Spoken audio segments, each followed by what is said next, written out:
David Huckfelt, welcome to eTown. Thank you for coming back on your own this time. Thank you so much, Nick. Maybe a little background is in order. Just to, am I right that you grew up in Iowa, and did your grandparents help raise you a little bit? Yeah, they did. You know how Iowa is just one big happy family. So I grew up partly in a small town and partly in a smaller farm, a hobby farm, which is a good way of saying you don't want to work too hard. Yeah. And there's some of those around. My grandparents and my family from Northwest Iowa. Yeah. And so a hobby farm is where you're not relying on the income from the farm, but you still have a lot of stuff, and you still have chores and do work and raise animals and food and stuff. Yeah, I think it's for people who want to. They want to, shoot cans and not get in trouble, and and if you want to have a green barn instead of a red barn, you can just do it. And yeah. And did you have a bunch of siblings, or in your childhood? I have one sister who is just way, way, way, way smarter than me, even though she was younger. And so very quickly, she became my nemesis and my best friend. Yeah. But otherwise, it was a pretty small family. Lots of cousins. Yeah. Cousins are terrifying in Iowa. And music? Did you have music in your upbringing? We had a little music in the family. One of my uncles played guitar, gave me my first guitar, but it wasn't really. It wasn't like we sat around and played. What we did was we had this kind of secret society of mixtapes, cassette tapes, and actually the biggest proponent is here tonight. My uncle Jim is here. He would send me mixtapes. And I was like the coolest 6-year-old, probably in the state, Wild. But it was this, and my mother too. She had an enormous record collection, and I underestimated even how much she loved music, because when I quit college and didn't have a job and said I'm going to play music, she said, "You should." Oh, she must really like it. That's great. Yeah. And what about writing and writing songs, or did you have authors? Were you into that as a young person too? Either writing songs or writing other things? Yeah, I was. Those long Iowa winter nights, and Well, you don't have a lot of friends and nothing's going on, and But I think honestly, it's like I was a very, very serious, conscientious kid, and I needed philosophical answers to questions that no child should be asking. Yeah. And so the writers, for me, it came to the point where I could recognize, a great folk song or a great blues song because of its concise precision and emotion.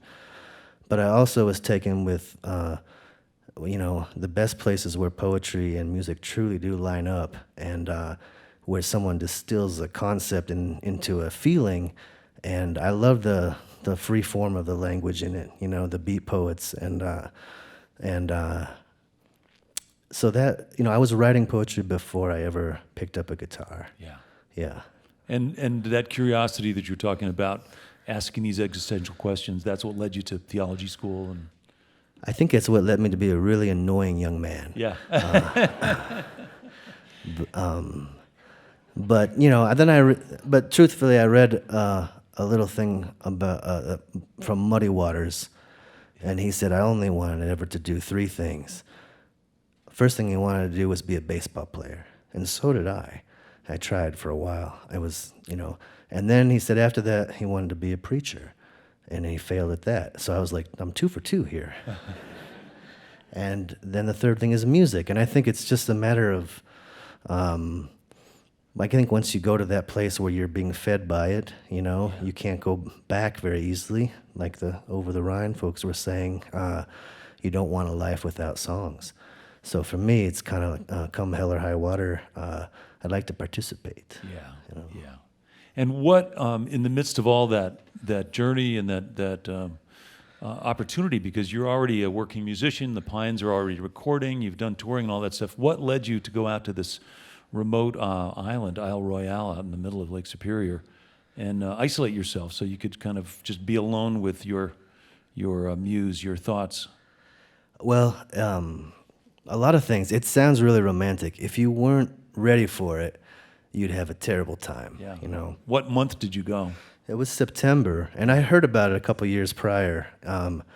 And I had this hunch in my mind. I was like, if there's any organization who really knows how to leave you alone, it's got to be the National Park Service. Because they protect stuff all the time. That's all they do. They let it be what it is, and they don't mess with it. So I thought, if I could just get out there, and then I brought like way more books than food. First mistake. Yeah. And I had this feeling that I had all these songs, the kind of songs that interest me. You can't really get to them on a Tuesday afternoon, like between, yoga and happy hour. It's just, it's not gonna happen. So, I wanted to go deep with it, and I wanted to spend concentrated time. And I had 2 weeks, and I wrote 16 songs. Yeah. And I probably should have canoed more. But yeah, and the wildlife that was there. Did you see the moose and whatever else was around? It was, I didn't see anything. Which I've been there previously in years. It's a special place in my imagination. My grandfather loved wildlife, and so the first time I went, we actually heard wolves, in howling in Chippewa Harbor. The first time I ever heard that. And this time on the island is 1,700 moose, and there were 2 wolves. Because it's because of climate change. To make it short, the wolves can't get out to the island. Things are changing in this place that looks pristine. So that ecology and conservation worked into part of the narrative. And then, there was a moment. I was by myself for most of the time, and at one point, a very aggressive-sounding, loud German tourist knocked on my door because he was lost. And I fell off my chair. That's a form of wildlife, I guess. Surely. Yeah. I have to say that you did bring those themes with you to this remote place, because in your songs on your record, they're, politics and greed and climate change and fear. All that was weaving through your creative process, despite the remoteness of the place. But you got to process it and really go deep, as you say, into those places. Yeah, and I mean, the last thing you want to do is make a record that you have to explain to everybody. You want it to be accessible, but Stranger Angels, I mean, when I left Minneapolis, there was a camp called Camp Hiawatha along the side of a highway of about 300 tents, indigenous people from tribes all over the upper Midwest. Basically homeless, and living in this community in Minneapolis. And this idea of strange angels, you never really know where enlightenment comes from. You don't know how much you could help somebody just by giving them the time of day, so to speak, just like Michelle was saying. And then when I got, it's just strange angels everywhere. On the island, at nighttime, these creatures come out, and I saw video footage of moose calves, dancing around in the moonlight, night camera footage, and northern lights. And I think the way you take care of anything is the way you take care of everything. So that's where the strange angels come in. And I like things that are strange. In case you just joined us, you're listening to eTown here with David Huckfelt. It makes me sound old-fashioned, I know, but I still play CDs, and I have a CD changer, 5 CD changer down in the basement studio where I learn songs and write stuff. And the Pines CD has been in that CD changer for a long time, as a flavor and a mood choice that I can make, which is really rare. It's rare to have a CD that sort of represents a feeling and a place that when I'm ready to go to that place, that's the direction I go in. But I just want you to know that that's a real thing for me. It's actually rare that anybody has a Pine CD. Yeah. But it means a lot because for 10 years we toured and recorded together, and came time to take a break.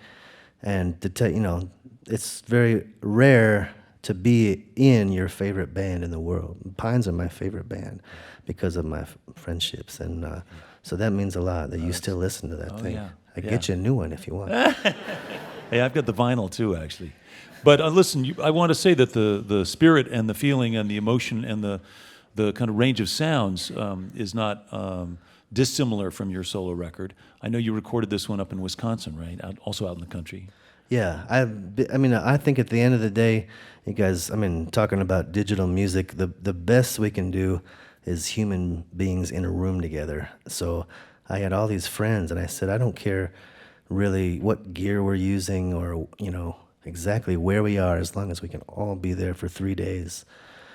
And that's, I think people just came for the free whiskey, but it was still really, it was really fun and perfect for that, Well, listen, the last thing I want to talk about before we go back to music is it seems like both with the Pines and on your own projects and in your songwriting, there is that Native American connection, that sense that, and of course, Iowa being an indigenous word, and being aware of that tradition and that history, and being a person who's curious, it seems like that's always been a thread coursing through your creative life. Absolutely, yeah. It's a very novel concept, which is instead of talking over or ignoring or drowning out, the first voices on this continent, we can be quiet and listen to the ways in which we could be stewards of our land. We could consider future generations. And so far, I like the relationships that develop in uncommon areas. Artists like John Trudell, Keith Secola, Quiltman, my friend Al Hunter, are hungry for collaboration. And also, if you're in a jam in the modern world, nothing will get you out faster than going some very quiet place and sitting still and realizing that you're surrounded by spirits, and you don't have to give them definitions like we in the West want to do. But I think if we want to survive this present madness, we have to listen to the first voices on this continent, the indigenous people, for sure. Yeah, cool.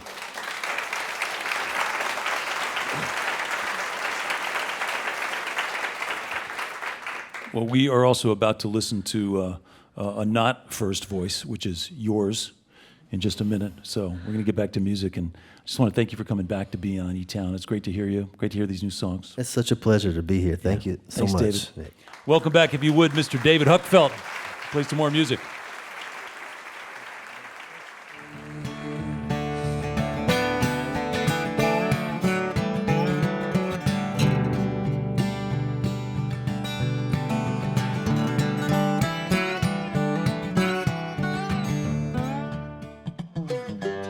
Hi, this is Nick Forster from eTown. If you want to stay up to date with all the performances, interviews, and behind-the-scenes footage, click the subscribe button. Thanks.